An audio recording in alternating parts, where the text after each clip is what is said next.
लक्ष्मण सीता को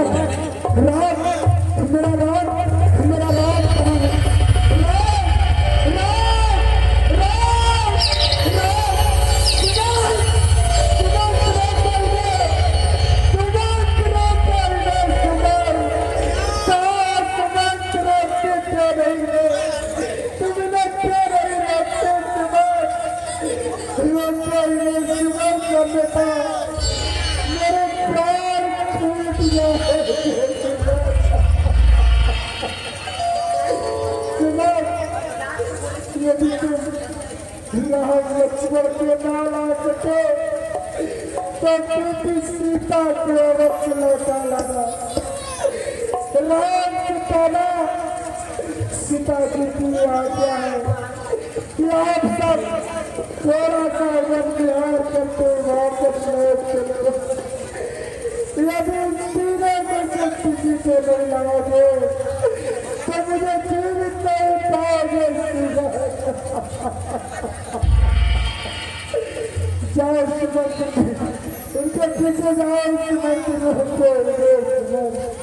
सुमन जी आज्ञा का पालन करते हैं और आगे की ओर चले जाते हैं।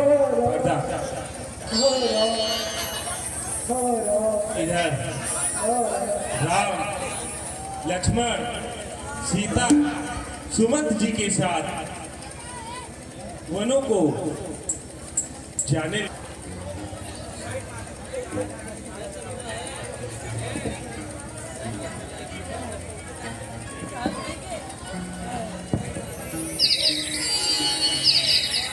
पिता माता पिता तुमसे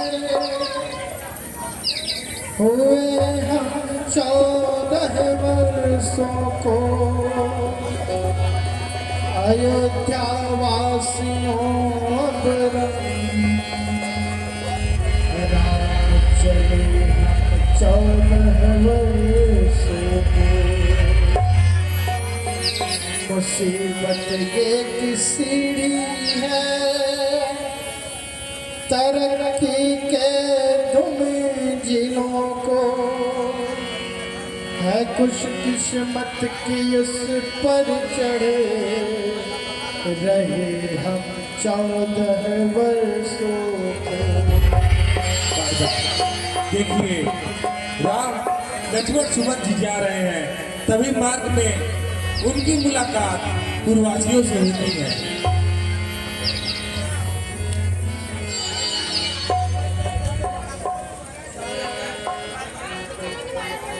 महाराज आप लोग कहाँ जा रहे हैं? हम लोग भी चलेंगे आप लोग के साथ।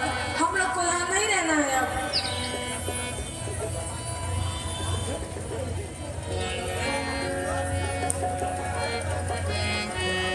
हे मेरे परम चतुर्पुरवासी, आप वही उपाय कीजिए जिससे मेरी माताएं और मेरे पिताश्री का हाल हो सके। नहीं महाराज। राम जी की बातों को सुनकर पूर्ववासी सभी उनकी बात मानने से इनकार करते हैं और कहते हैं हे प्रभु हम भी आपके साथ ही चलेंगे, मुझे इस अवध नगरी में नहीं रहना। नहीं महाराज, हम भी आप लोग के साथ चलेंगे। हमें यहाँ नहीं रहना है। ठीक है प्यारे प्रवासियों, ऐसा ही होगा। और उनके साथ पूर्ववासी भी वनों को जाने लगते हैं। कुछ क्षण बीतते हैं, संध्या होने को होती है, तभी प्रभु सुमंत जी को आदेश देते हैं कि रथ को विराम दीजिए। ये कहा रथ को यही विराम दीजिए। आज हम यही विश्राम करेंगे, फिर आगे की यात्रा प्रारंभ करेंगे।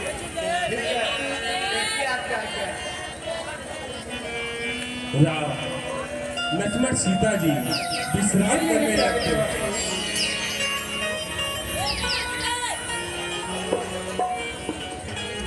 हे मेरे प्यारे प्रवासियों, आज हम यही विश्राम करेंगे। उसके बाद प्रातः हम अपनी यात्रा प्रारंभ करेंगे।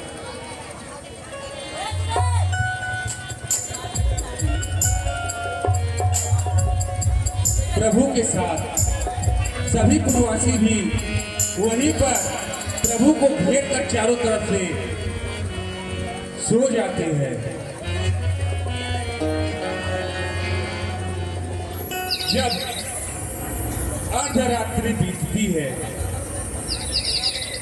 तब प्रभु उठते हैं। उनके साथ माता जानकी भी उठती है। वे सुमंत जी से कहती हैं, ये काका जी, आप रथ को इस प्रकार हाकिए कि इन प्रवासियों को पहले का चिन्ह भी न दिखे। मोहि कारण दुख भोगते पूर्ववासी सत्कार, इसलिए रथ को हाकिए, नहीं तो बिगड़े बात। राम जी की बातों को सुनकर सुमन जी कहते हैं, ये प्रभु इन पुरासियों को उनका छोड़ क्या जाना ठीक रहेगा।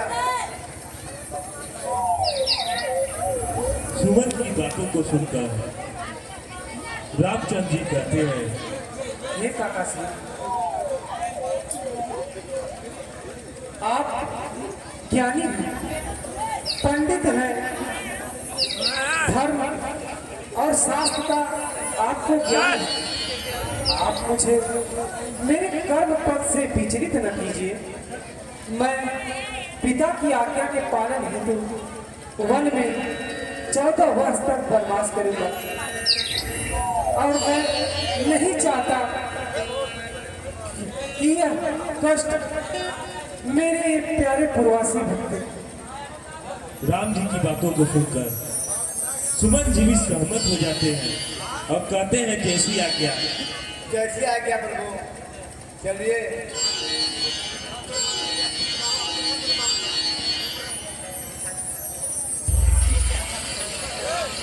और सुमन जी रथ को इस तरह हाँकते हैं कि रथ के पहिए तक के निशान भी पता नहीं चलता। और यहाँ जब पूर्ववासियों की नींद खुलती है, वे उठते हैं और अपने प्रभु को खोजने लगते हैं। गोरख साहू जी की तरफ से 101 रुपए का पुरस्कार प्राप्त हुआ है।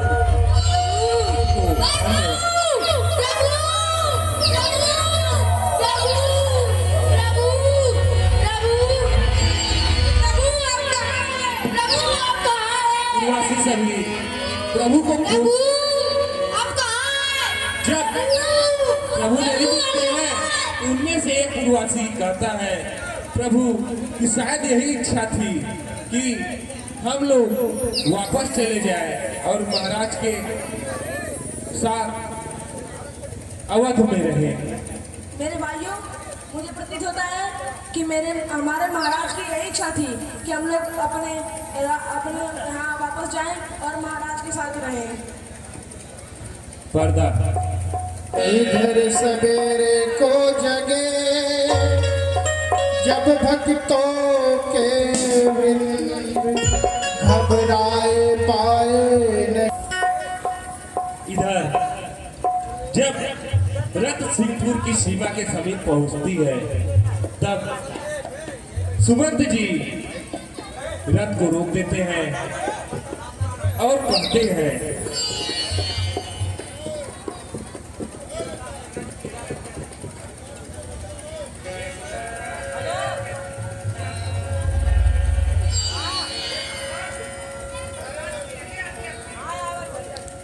हे प्रभु, महाराज की यही आज्ञा थी कि मैं आप लोगों को थोड़ा सा वन विहार कराकर वापस अवध को ले चले, नहीं तो मैं अपने प्राणों को त्याग दूंगा। उनके प्राणों की रक्षा हेतु आप लोग वापस चले। सुमन जी की बातों को सुनकर राम जी कहते हैं,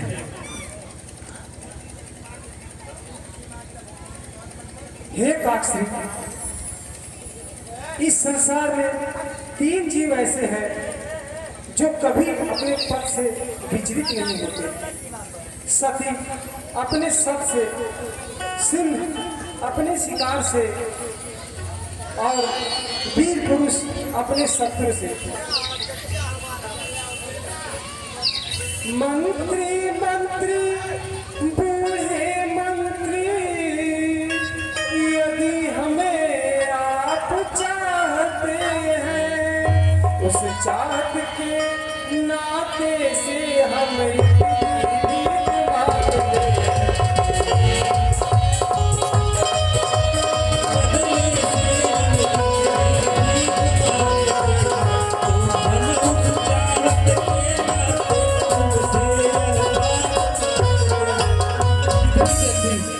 जितनी जल्दी जा सकते हैं उतनी जल्दी को जाओ तुम।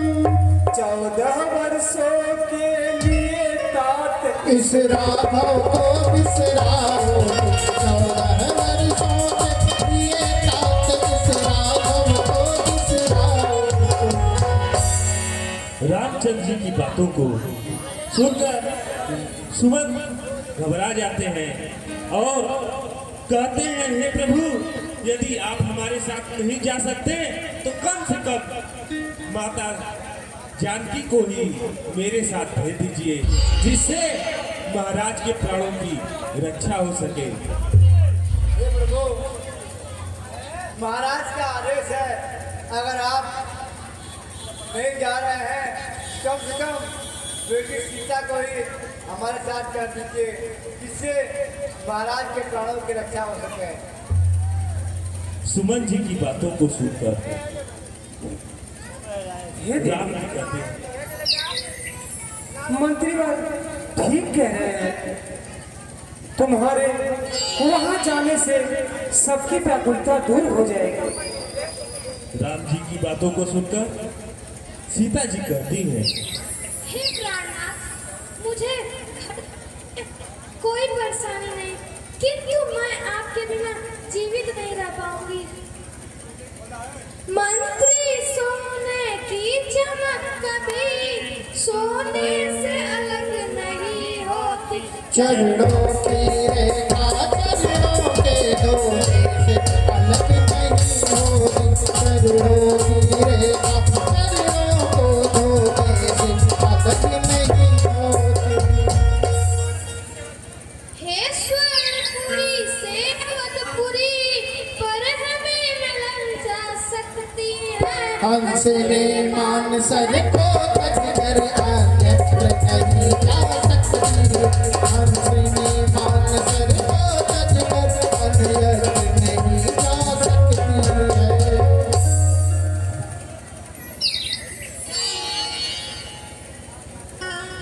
सीता जी की बातों को सुनकर सीता जी अपनी बात को समाप्त करती है। तभी लक्ष्मण जी अपनी बात को रखते हैं। हे मंत्री जी, सुन लीजिए, जहाँ नहीं है न्याय, ऐसे राजा के यहाँ कौन लड़ के जाए।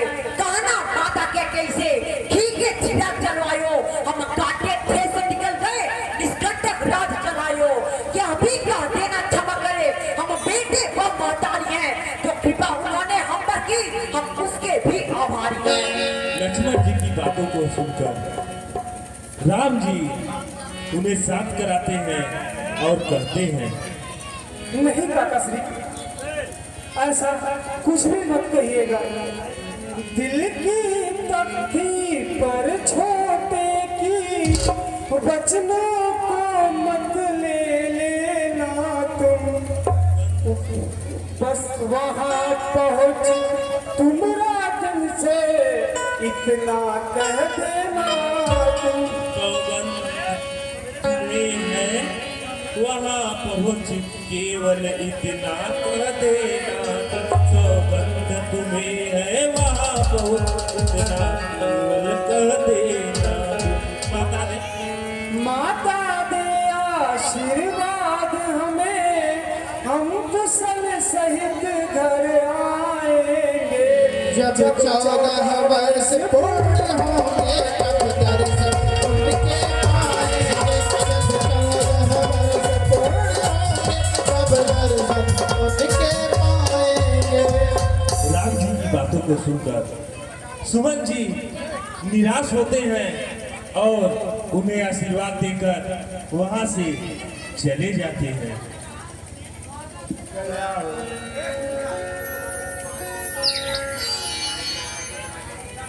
धीरे धीरे रथ चला उधर अवध की ओर, धरती सुर सरित की पहुँचे राज किशोर। और राम लक्ष्मण माँ जानकी के साथ गंगा नदी के किनारे पहुँचते हैं तट पर, और केवट भैया से उनको आवाज देते हैं, हे केवट भाई मुझे उस बात पर्दा खोलिए, पर्दा खोलिए।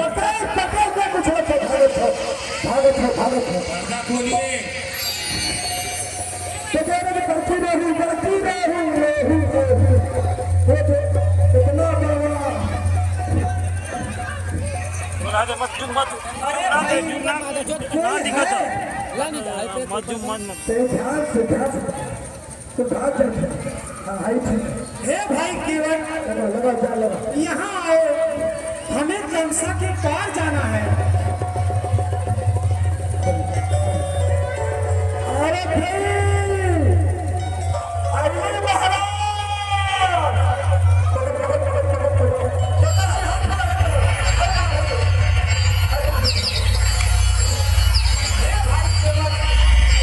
अतिशीघ्र करिए। अरे महाराज,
चार जने के खाए अकेले अच्छा तू बकवा को तो ना पेटवा लौका मेरे पोते ना करे मेरे चार जने के खाए तो छक्का खा रहा तो करते हैं।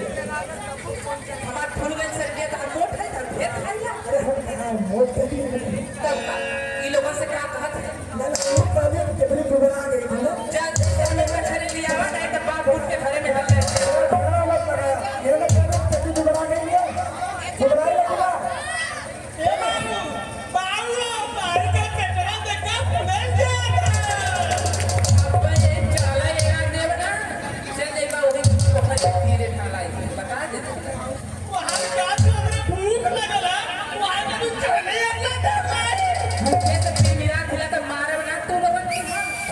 भाई केवल प्रिय केवल जो बात है कहो उसे दिल खोल आया आया इस तरह करो न टाल मटाओ।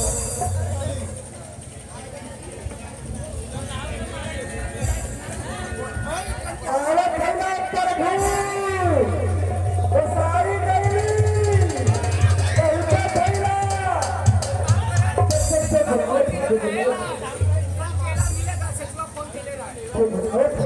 पहले कितना बता ये बुलावट है सही में। अरे भाई क्या चाची तू बोला हुआ है? क्या बोला हुआ है? तू बोला हुआ है? तू बोला हुआ है? क्या बोला हुआ है? अरे तू बोला हुआ है? क्या बोला हुआ है भैया? हे भाई केवट, प्रिय केवट, मेरी बात सुनो, नौका से मुझको पार करो।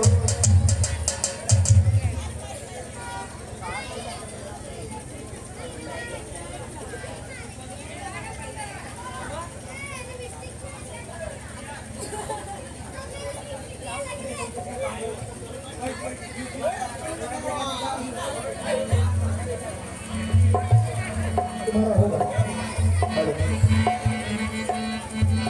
हाँ प्रभु, प्रिय केवट मेरी बात सुनो, नौका से हमको पार करो, एहसान तुम्हारा हो भाई।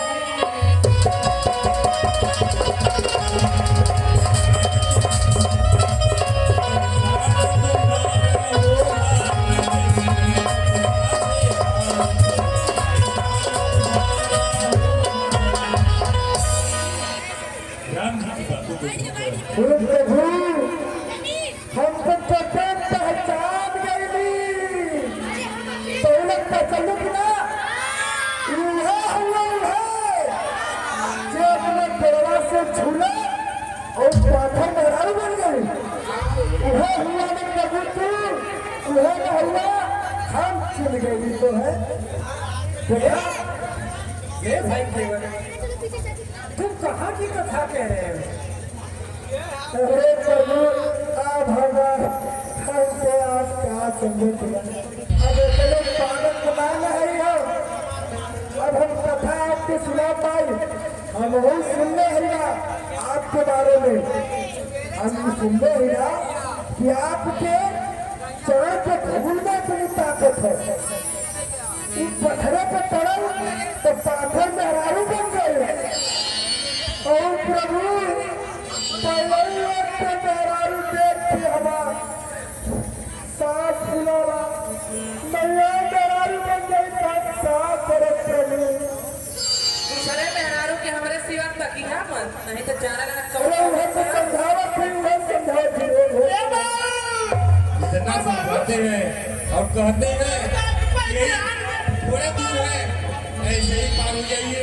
हे प्रभु सुना, आपके तो पानी में जाएंगे हो, हम बता रास्ता बताओ भाई देखो, आई किनारा बैठे इतना पानी है इतने, टंगना उठा के धीरे धीरे धीरे धीरे धीरे पार हो गया। तो हमारे काम बन गई और हमारे मैया मेहरारू देने से बचे। अपना एक खेत देखेगा कितनी सुखर मेहरारू हमारे जैसे कब नहीं, मैं तो क्या दूसरे का आ गई तो प्रभु हम क्या करें बताइए। हे भाई केवल, तुम ये कहाँ की बात कह रहे हो? ये भाई केवल, आपसे निवेदन है कि हमें तमसा की बात करिए। हाँ प्रभु हाँ सही कहो, बात सुनी हम बतावत है। ओ यही घाट से थोड़ी दूरी पे है, कठिनो जल खाई दिखाई हो बादल से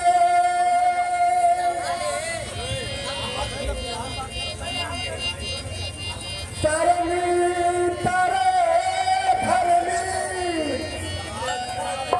करुणा मुझको समझा।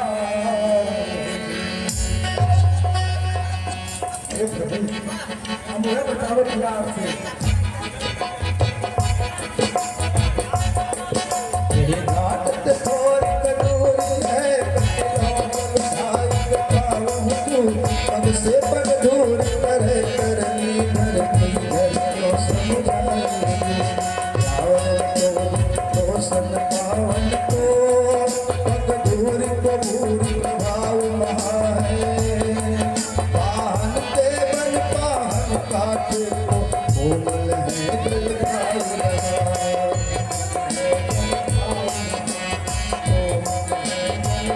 हे प्रभु मैं तेरा परे होवे नाथ पर नहीं चढ़ा सकता आपको मैं रास्ता बता दूं आप दिल से पार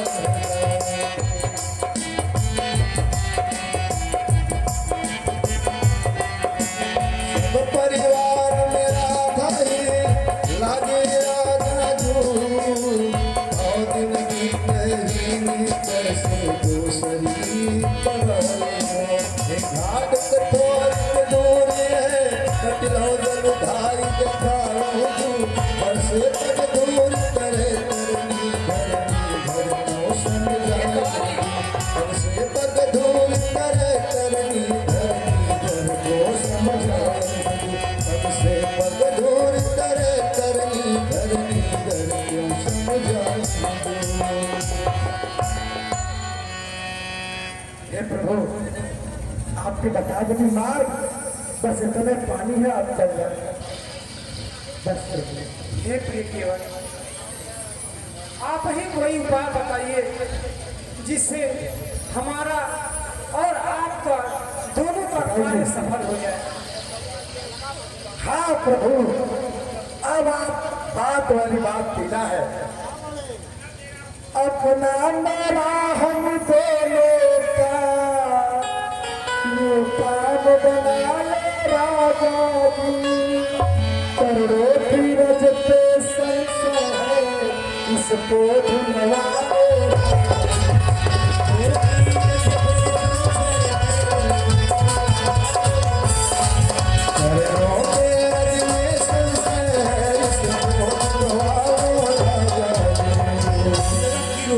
सेवक की रोटी बनी रहे बाधा में आपके काज में हो राम की केवट पर केवट का प्रेम राम में कृपा राम की केवट पर केवट का प्रेम राम में कृपा राम की केवट पर केवट का प्रेम राम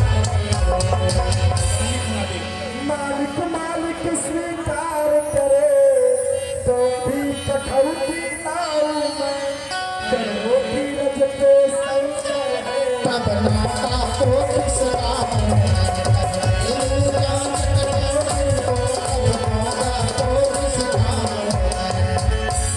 केवट की बातों को सुनकर राम जी कहते हैं जो आपको करना है। ठीक है भाई, जो तुम्हें अच्छा लगे वही करो। एक खबर एक खबर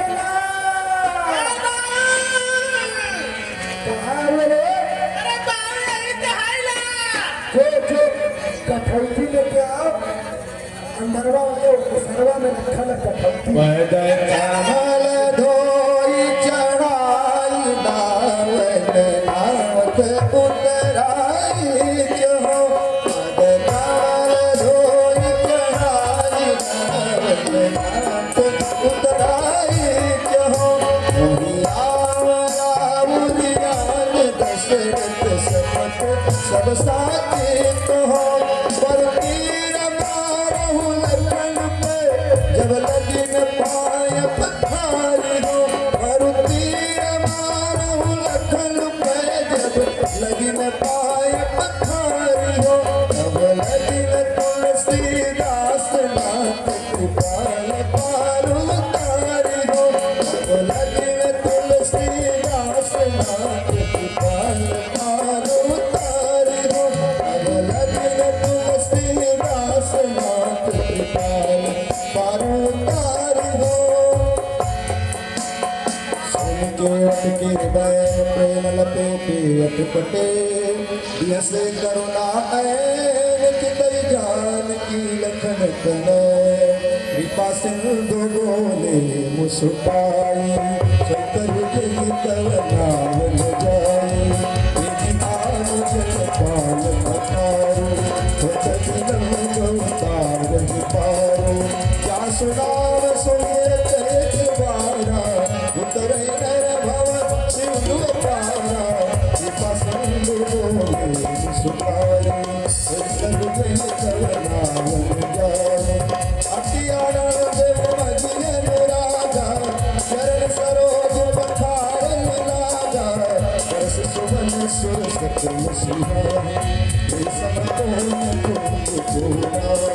पद पकार जन पान करे आप सहित परिवार भीतर पार कर प्रभु पुनि मुद गयो राम लक्ष्मण जी पद को धुलवा लेते हैं। उसके बाद जब लक्ष्मण जी का पद धुलाना शुरू होता है तो वे पूछते हैं, इस कटौती में पानी क्यों? हे प्रभु, यही पानी से कर एक चरण रज का प्रताप हो देखा दिला प्रभु। आई आई आपो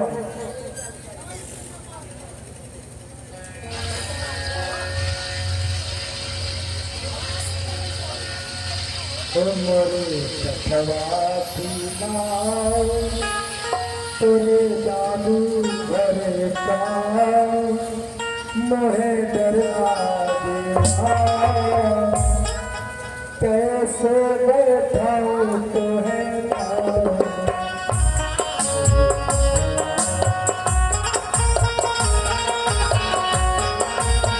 कैसे बैठाऊं तो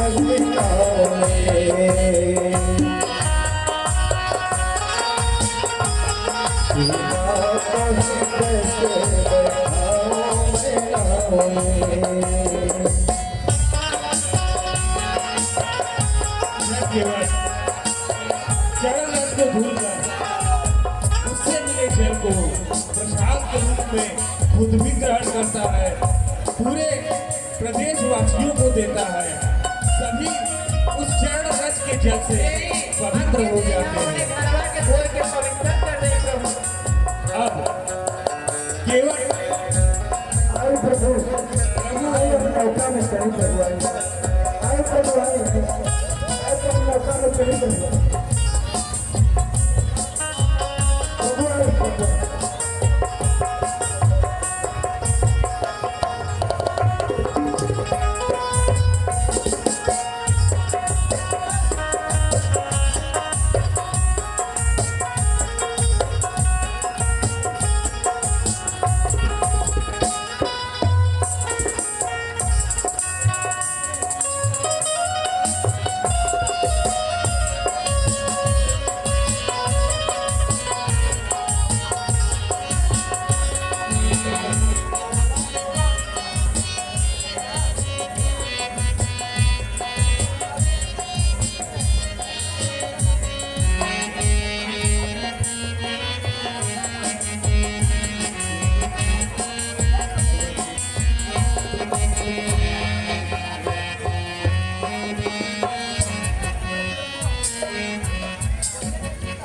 कुंवर जी हेलो मेरे कुंवर जी करेंगे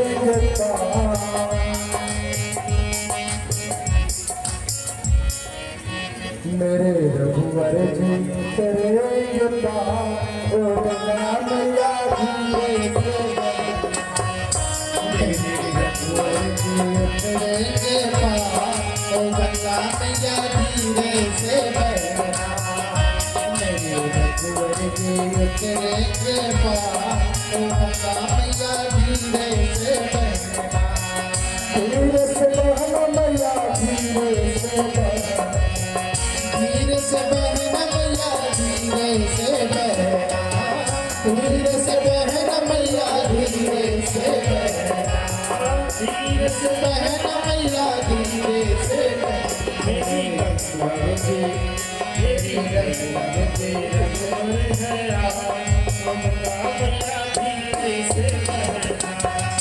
मेरे रघुवर जी उतरेंगे पार गंगा मैया धीरे से बहना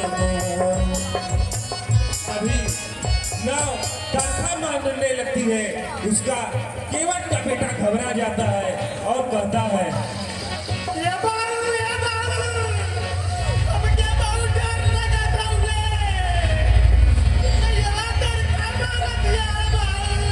नहीं रे बचवा नैया तनखा ना मारत लो अरे प्रभु अपने नैया पहले में तो गंगा मैया भी उमंग में उनकर चरण रज लेने चाहते हैं